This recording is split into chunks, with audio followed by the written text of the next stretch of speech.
Hey folks, Ariel over here with a little talk today about soil science. So this gets a little bit more technical than some things. You probably are familiar with the garden beds kind of struggled this year with a lot of production. I think that was partially due to being planted late, the extreme heat and drought that we had all summer, etc. But I was pretty sure that part of it also was probably due to soil minerals. So growing up, I grew up with parents who gardened, grandparents who gardened, every extended family member in the whole community grew vegetables.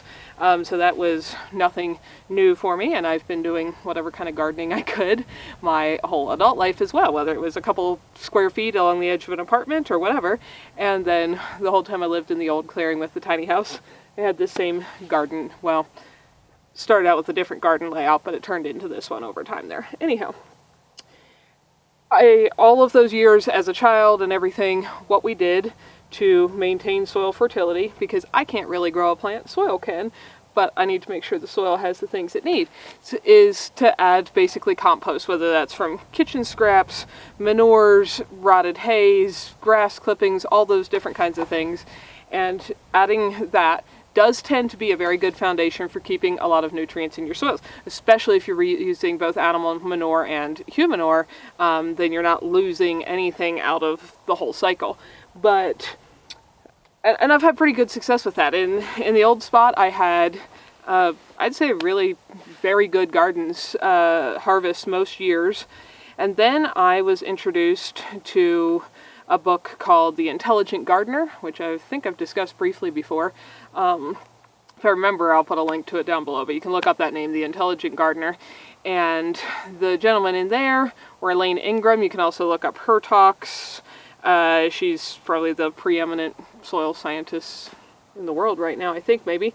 Anyway, people doing some research on and studies on actual soil mineralization, because what compost is generally adding is lots of, broken down organic matter, some nutrients and so on. But if your whole area is missing one particular mineral, then it's not going to be in your leaves of your trees. It's not going to be in your grass clippings. It's not going to be in your veggies. It's probably not going to be in anything. And plant cells, much like human cells, need all of these different things to actually work. Yeah, if you go buy just a bag of fertilizer of some kind, it'll have the NPK, nitrogen, potassium, phosphorus, amounts on it. Plants do need big amounts of those things, but also plant cells can't function without, I think, arsenic is one that it can't form the cell wall without. Now, plant does not need much arsenic, in fact, very, very minuscule amounts, but if there's actually none, it can't form its cell walls. So plants do need a little bit of all this stuff. And if you've got something either deficient or way out of balance compared to each other, that can cause problems. So a couple years before moving, I had run an actual soil mineral test on the soil in my old garden where I'd been adding compost for years, and not very surprisingly, it came back as having a very, very high organic matter content, I think like 14%, which is probably not achievable if you live in a warmer climate, because the organic matter breaks down too fast. Where everything's frozen solid here for so much of the year, all breakdown kind of goes dormant for a while, so it's easier to get a higher content like that. But there was a few things a little out of balance, and I added just minuscule amounts of a lot of those little minerals. Some things were like borax, and across the whole garden space, I think I put, maybe 2 ounces total, which isn't much at all. But I will say the next year, I had the most spectacular harvest of everything that I have ever raised. Now, and then I moved, so I can't tell you for sure. I didn't have a long track record to keep, verifying whether that was more than just a coincidence, but I do think it was more than a coincidence. So anyway, this summer I got around to running a soil test on this soil, and it was more severely out of balance on a lot of things. The first thing I did was mess up, and I knew this and knew better. There's different kinds of soil tests that are better for different kinds of soils. I just ran the standard one, which worked well in my old clearing. What I forgot to check was if I have way excess free calcium in my soil. And this is how you check, because I end up running one test that was the wrong kind and then having to redo it. So anyway, that's just soil out of the property here. It's a little bit damp, it could be dry. This is just white vinegar, regular kitchen white vinegar. Just going to pour a little bit in there.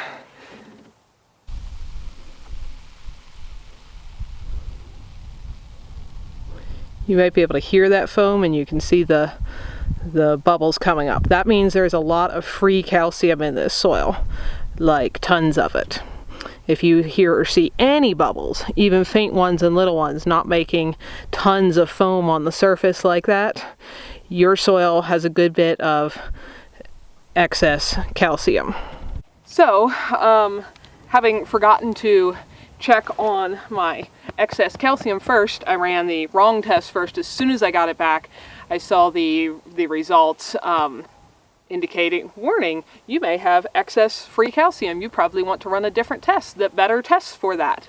So I ran a second one. So that would be a good thing to remember, unlike I did. If you're gonna do something like this, put a little soil in, it doesn't have to be a measuring cup, just anything, and pour a little white vinegar over it and see if it foams like that. Then you know which test to use. Anyhow, my results overall said organic content in this soil was somewhat low, which I could tell you that by looking at it. The pH is somewhat off for being, you want fairly neutral soil for growing most things in a garden. It's off, but that is being pushed off largely by the excess calcium, which makes a lot of minerals and plant nutrients, even if they're there, unavailable to the plant. It can be there, but it can't use it at that pH. So that's a problem, and I think it's probably why a lot of my crops really struggled this year. And if you get back a soil test, it's got kind of a random bunch of numbers. You can do all the math yourself on figuring out what you would need to remedy that. But another really easy thing you could do is go to growabundant.com, and they've got a helpful calculator and tons of other useful info to read for free. But a calculator, if you buy like a year subscription, which I think is $27, and if you're going to do that before you get your soil test, because they have a discount deal with the soil testing lab as well. Anyway, it makes it very easy. You can plug in your different numbers, plug in your different amendments or fertilizer options you've got, and it calculates all the math for you in a second, which is very handy. Anyway, so I got the list of things that would be helpful to try to balance this soil out, because this is still foaming away over here. Oh, you think you want a little vinegar mud? Yeah, I bet you don't. That smells stinky. To hopefully get this back in a little more balance. So when you have that much calcium in your soil, it's called calcareous, I'm not sure how they pronounce it properly, soils, and they can be extremely nutrient dense, but also a little more difficult than some to work with. So if you don't have that, that's wonderful.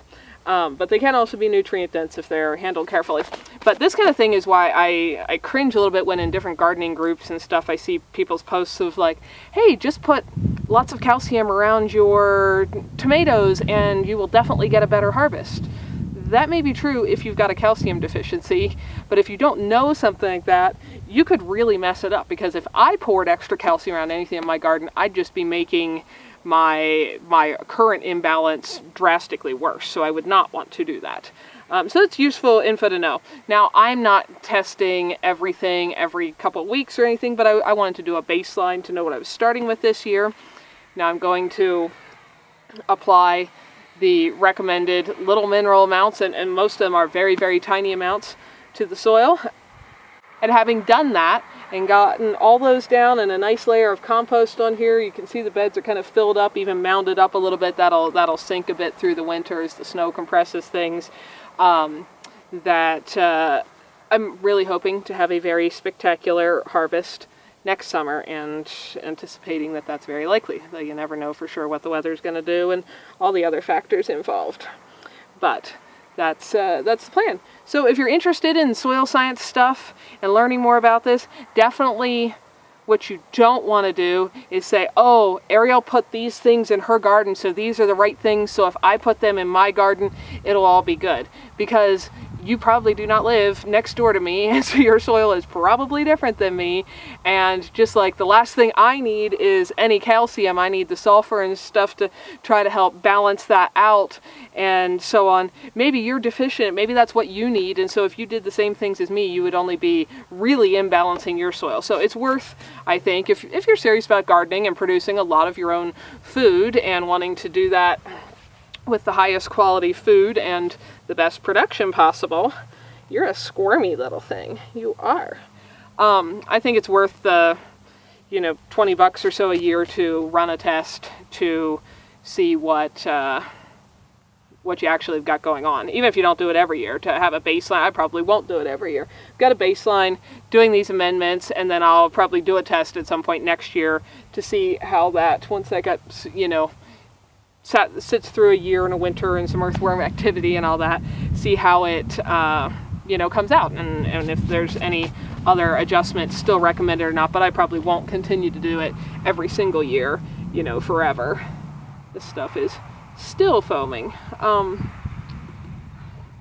You gonna knock that over for me? Anyway, so that's just one of the things I have learned over time that I've seem to find useful in producing more and better food. And of course, the healthier and stronger your plants are, the less prone they are to diseases, bugs, pests, all of that stuff, and generally the more food you're going to harvest with less work and stress involved for you, which is my goal. Because I like gardening, but I don't like spending a lot of time fidgeting with things going wrong. So, trying to give everything the best base it can, just like we give you guys the best food we can, so that everything can just be strong and healthy, and let their own, bodies take care of it, because they can do that much better than I can. So for actually adding soil amendments, I am going to show you what I do, but this does not mean it is what your soil needs. In fact, there's a very, very high chance that your soil needs something totally different, and that if you try to do exactly what I've done, you're actually going to imbalance things far worse. So please don't do that. This is just an example of what I am doing. If you're going to do something like this, please take the little bit of time to check what yours actually needs before you just start making guesses and get it really, really out of whack. So borax, I've found it's easiest to mix in some slightly warm water because you're doing such a tiny amount. 2 tablespoons equals about an ounce. You're going to usually get an ounce measurement for this. And so I just mix it in some warm water and shake it a whole bunch till I can't see any more undissolved particles. And then I'm just going to go around and spray it on the bed. I've got about 3 tablespoons in this bottle. I need 5 ounces approximately across this square footage, which means about 10 tablespoons. So that's going to be a little more than 3 spray bottles. So I'm just going to continue going over, spritzing it on the surface until I've got all 3 bottles on all the garden beds kind of evenly.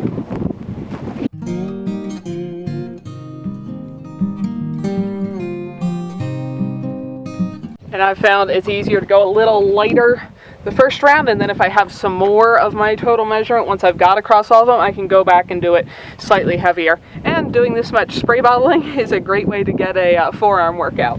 Kelp I'm adding just for the general, all the little micronutrients, because I live a long way above sea level, over 6,000 feet above sea level, and a long, long way inland. And just this isn't necessarily tested for all, whatever it was, 41 minerals that are, in sea vegetables like kelp, but plants need little micro amounts of every bit of that. So I've got 2 5-pound bags, 10 pounds, and I'm just going to do a light sprinkling of that across all the beds.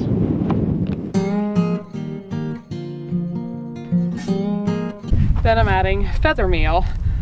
And this being more bulky, I need like 17 pounds across the whole garden, is easier to just sprinkle on a little handful at a time. I'm mentioning 600 square feet because that's the actual amount of garden bed space I have, not counting the pads. The little calculator lets you put in any of square footage you have and figure out what amounts you need for that. Then I have some azomite, again mostly for trace minerals. This is not the box it came in.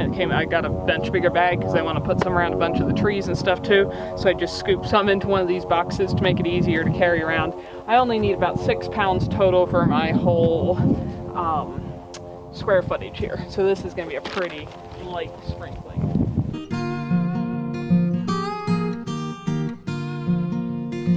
And would it be nicer to not do this with this breeze? Yes, it would, but it is supposed to rain and snow for like the next 4 days. And so I'd like to get all this stuff on here so that it gets all saturated into the ground with that, and then I'm not out here trying to sprinkle a bunch of powders in the pouring rain, in case you're wondering. Next, I have another spray on one. This is zinc. It's something plants need, people need, but it's another one you don't need much of. I only need about 1 1/3 ounces across the whole garden. So I've got that mixed. The amount of water doesn't matter. It's just a way to help me distribute it. So I mix that in 1 bottle, and I'm gonna go spray this as lightly as I can, basically, across the whole garden. Make 1 spray bottle. Let me do some spritzes across the entire surface area.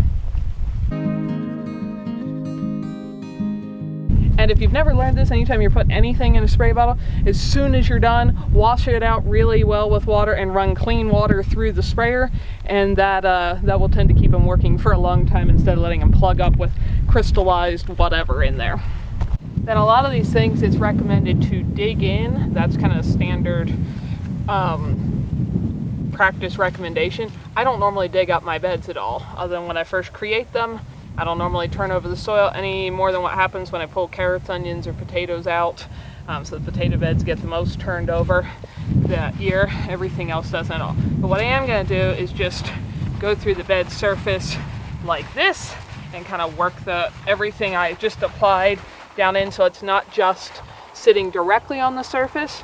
And then I'm going to use that entire compost pile back there and help fill up these beds, because you can kind of see how the soil has sunk since they were filled this spring. I knew they would do that because they were freshly filled. They don't sink near as much after that initial filling.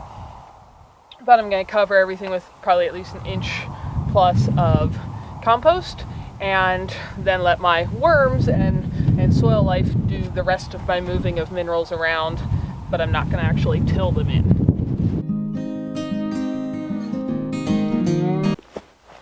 As you can probably guess, I ran out of time before getting stormed out the other day. Since that, you can tell it's snowed a bunch more. The ground was actually white again. Now it's melted, and it's alternately snowing and sprinkling on me today, so I'm going to see if I can finish this project. The next thing I'm adding is ferrous sulfate heptahydrate.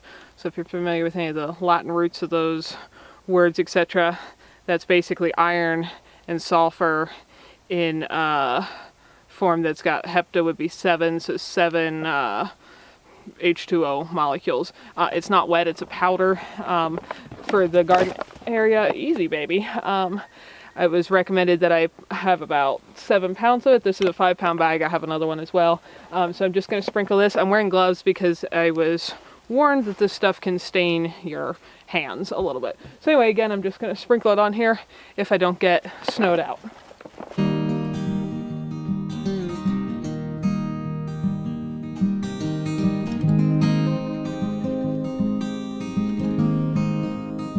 And my last and final mineral amendment is, this is copper. It's kind of greenish in my same spray bottle.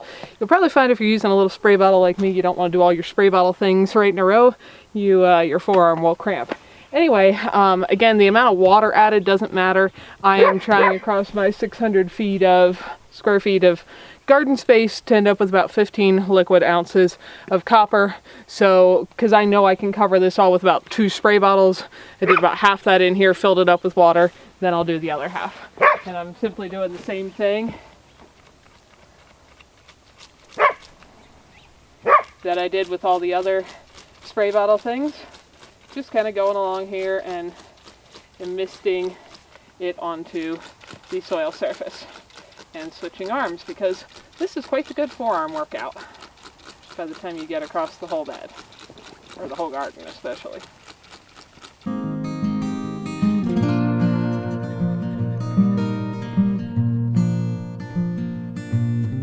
And now, done with all my mineral amending stuff, I'm going to be spreading that big compost pile right over there across all of the beds. So that's the next step. I don't know if I'll get it all done today, but that's what I'm going to be working at.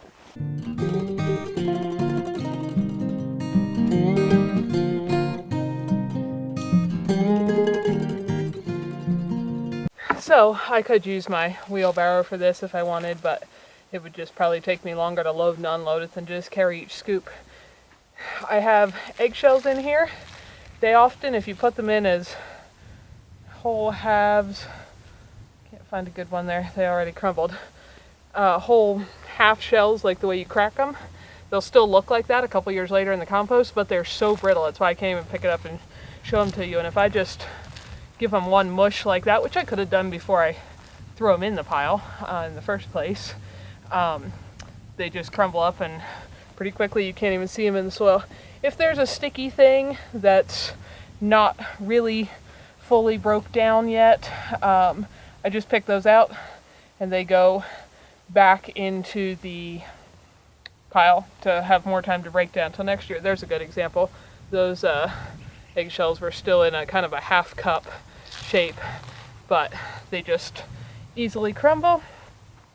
And I'm just spreading a little layer of this stuff over the surface of each bed, which is adding nutrients, microbes, lots of little microbes, and kind of mulching the soil and burying all those different minerals, picking out some rocks too, that I just applied to everything. And this compost is already, let's see, this is this fall. Some of it is 2 years old and some is 1 year old, because this was from the bins I had done the same way I did those pallet bins that you saw the other day in the old location, and I had 2, so usually I would fill one up right through the end of fall. Then the next spring I'd start filling the next one up. Then that fall I'd use the first one, and so it'd be empty, and the next spring I'd start putting it in there. Then I'd use this one, and so on, back and forth. But I didn't spread any last fall because I knew I was going to end up moving the garden.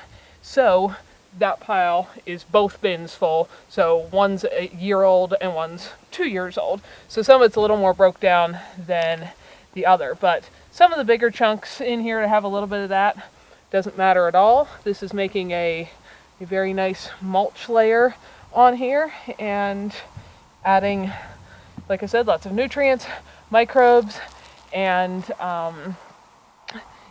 just soil protection from sun and wind and all of that, because it's being a mulch layer on top, and it's helping refill my garden beds, since they sank a decent amount since they were filled this spring, which again I knew they would do. Being freshly filled with loose soil, it just is always going to compact a little more. But that is going to be the final step here, and then these are just going to get buried under the snow as it comes and sit that way until spring. And in the spring, this, from my experience in the past, this compost on top will pretty much look just like dirt. I got all kinds of good little earthworms in here, and I just plant right through it and plant all my little seeds or baby plants or whatever I'm doing right into this. Now, in the past, if you've watched my videos for a long time, this is way back, I had done one on doing a Ruth Stout style garden. If you've never heard of her, she wrote a bunch of gardening books having to do mostly with making gardening easy and less work, and involving deep mulch. Now, she deep mulches hay. That works really well. I did it. It works really well for several things. It keeps the soil really moist. It helps retain moisture. And she's talking a ton of hay, like putting it on that deep, it'll compress some. If you go that thick, you will not, and yes, I do mean to say hay and not straw, you will not get grass coming through there. Hardly ever. I had none. It kind of mats together and makes a pretty total barrier. If you put hay on like this thick, I promise you will basically be seeding a lawn into your garden, because that's not enough to prevent the grass from coming through. In fact, that's an excellent way to seed a lawn if that's what you want to do.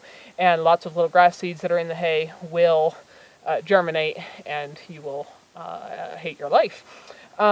So it worked really well for retaining lots of moisture, adding nutrients. My earthworm population just exploded. There was no earthworms in that soil up in the mountain clearing before I started gardening. When we first turned the soil over, I don't think we found maybe we found a single one, if any. So it was great for all that. What I found that wasn't great is it was a little harder to plant through because it makes such a good weed barrier mat. I would kind of have to move it in the places I wanted to put really little seeds. And My biggest problem actually is I had so many rodents in that clearing, and that layer of hay was such a wonderful rodent nest area that they would tunnel all through there and eat off all of my plants, kind of decimating the garden. So if you don't have a rodent problem, super deep mulching with hay, and again, don't go light or you will hate what happens in your life, works well. This is a little bit more of like a Charles Dowding style, using the compost on the surface as a mulch, and then the nutrients filter in. Next year I'll add more compost on top, and so on. And that just seemed to work a little better. Oh, the other thing with the hay being so deep, it did really good at, keeping moisture in the soil during the summer and such, but it also kept it a little cooler.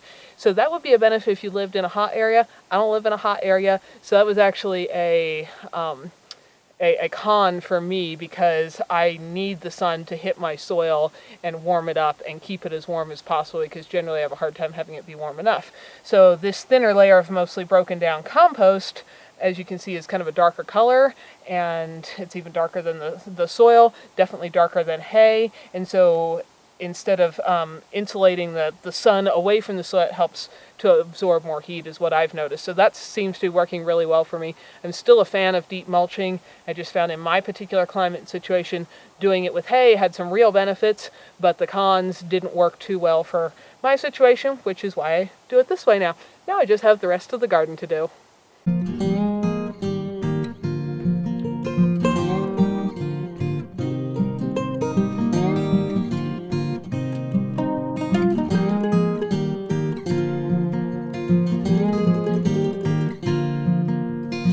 So a little word about this compost. As you can see from the outside edge here, part of this is not fully broken down. Somebody had asked me when I did a video about how I build compost bins the other day, how do I get the compost back out of them? If I'm using off the top of the pile, I'm tall enough, I simply stand outside and, scoop it either with a shovel, or often a pitchfork is better for that.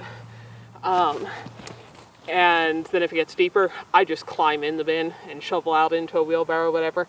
Normally when I'm doing that, I pick through and find bits of things like this that haven't fully broken down and just pitch them next door into the next bin, because I usually have at least two beside each other.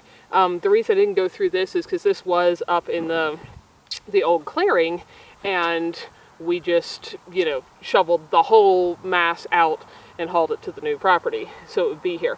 So I'm doing my picking through here. Normally I have that done right as I take it, out of the bin. So I pick out any of those bigger sticks or whatever and have stuff that looks like this, which is just beautiful organic matter. A lot of it looks like soil, smells wonderful, rich, all of that stuff. And that is what's going on the bed.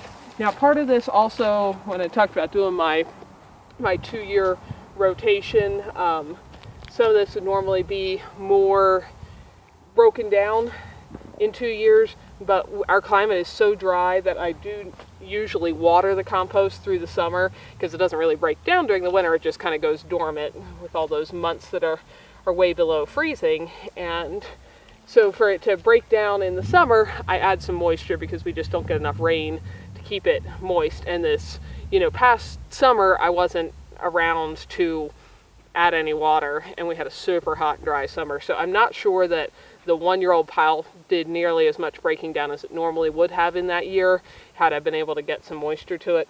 But I still have plenty of good compost here to thoroughly mulch all of my beds and add the wonderful nutrients and microbes. And again, this is created by simply putting in everything I have. Paper products, which there's no trace of, the eggshells, which they dissolve pretty quickly once you do that, sticks, anything I raked out of the yard, ashes, weeds, kitchen scraps, all that, and that's what turns into this beautiful soil.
hopefully that's helpful if you're another person who's, serious about gardening. But I also want to say, don't let this, if you think, oh, I don't have the time or energy or money to be running soil tests, don't let that stop you from turning up a patch of dirt or making a raised bed and starting growing. Because a lot of places in the country, nothing is so out of balance that you're certainly going to be able to grow some food anyway. So go for it, regardless. But this just takes things to another level, and I think eliminates definitely some of the problems that you have from slightly malnourished plants. And then they don't get pests and diseases, and they make you more food. Hopefully you will have fun companions like a Velcro to pet today. I don't even know when. Oh, really went to sleep in the shade. The sun is hot today. It's supposed to snow more tomorrow, but it's nice today. Anyway, hopefully you all have a wonderful day. Over here at Fineth, thank you so much for watching these videos and spending some of your very valuable time choosing to do that. We hope you found something that was useful, educational, helpful, maybe save someone else some time and trouble, or just something just plain beautiful. If you don't want to miss any videos, subscribe and hit the bell. And thanks for coming along on our journey as we build a new little homestead with our tiny house and everything to come.